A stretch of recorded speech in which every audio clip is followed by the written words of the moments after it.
විශේෂ දෙයක් කියන තමයි මම ඔයාලට මේ වීඩියෝ එක ගන්නෙ. අපි උදේ වැඩ පටන් ගන්න කලින් හැමෝටම ඩ්‍රයිවර් කෙනෙක්ට තියෙනවා ඩියුටි කාඩ් එක, ඩිෆෙක්ට් කාඩ් එක. බස් එකකට තමයි ඩිෆෙක්ට් කාඩ් එක අදාළ වෙන්නේ.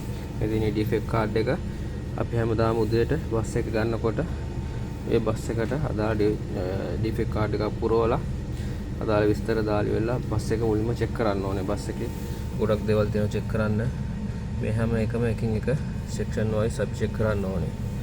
ඒ චෙක් කරලා බලන තමයි අපි බස් එක උදේට බාරගන්නේ. නැත්තම් ඩ්‍රයිවර්ට ඒකේ බලපෑමක් එනවා. බස් එකේ මොනවා හරි ෆෝල්ට් එකක් තිබුණොත් ඒක ඩ්‍රයිවර්ගේ විසින් තමයි මේක බාර ගන්න වෙන්නේ. ඊට පස්සේ ඩ්‍රයිවර්ට ප්‍රශ්නයක් වෙනවා.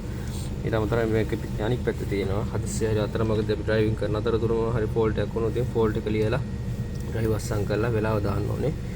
අවසානයේ දවස් අවසානයේ ඉන්ජිනියර්ස්ලා විසින් ඒක සකස් කරලා තියෙන්න ඕනේ.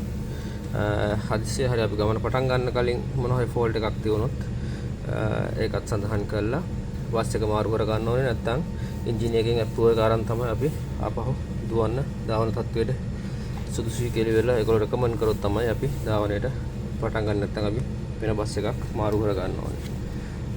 ඊට අමතරව මේ කාඩ් එකක් බස් එකකට එකක් තමයි ඉෂුව කරන්නේ.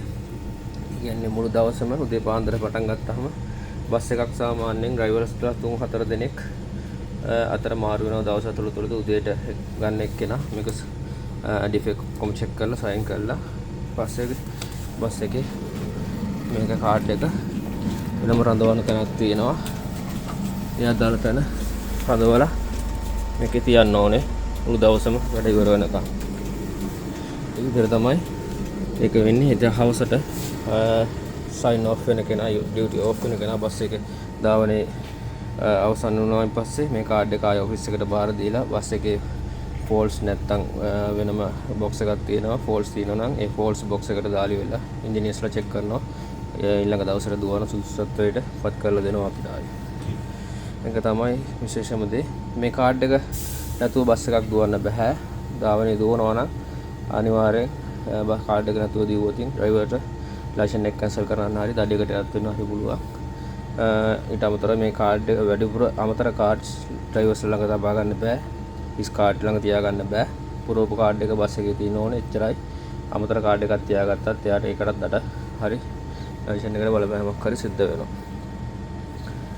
ඒක තමයි ඉතින් විශේෂ මේක සෙක්ෂන්ස් තිබ්බට මේක අපි උදේ පාන්දර එකින් එකටම චෙක් කරලා බලනවා නේ. ඉන්ටීරියර් එක බෙල්ස් ඔක්කොම එකින් එක චෙක් කරලා වැඩ කරනවාද, සීට්ස් ඔක්කොම ෆික්ස් වෙලා තියෙනවද, ටයර්ස් වල තත්ත්ව කොහොමද, වීල් නට් ලූස් වෙලා තියෙනවද, බස් එකේ වින්ඩ්ස්ක්‍රීන් ග්ලාසස් ඩැමේජස් තියෙනවද, ඊටමතර ලයිට්ස් ඔක්කොම ඉන්ටීරියර් එක්ස්ටීරියර් ඔක්කොම ලයිට්ස් වැඩ කරනවද, වයිපර්ස් හෝන්ස් එකක් හරි වැඩ කරන්නේ නැත්නම් අපිට දාවන්න සුසුයි කියලා බස් එක මාරු කරගන්න හරි ඉන්ජිනියර් එකේ තත්ත්ව සාතිකයක් හරි ගන්න ඕනේ. ස්තුතියි.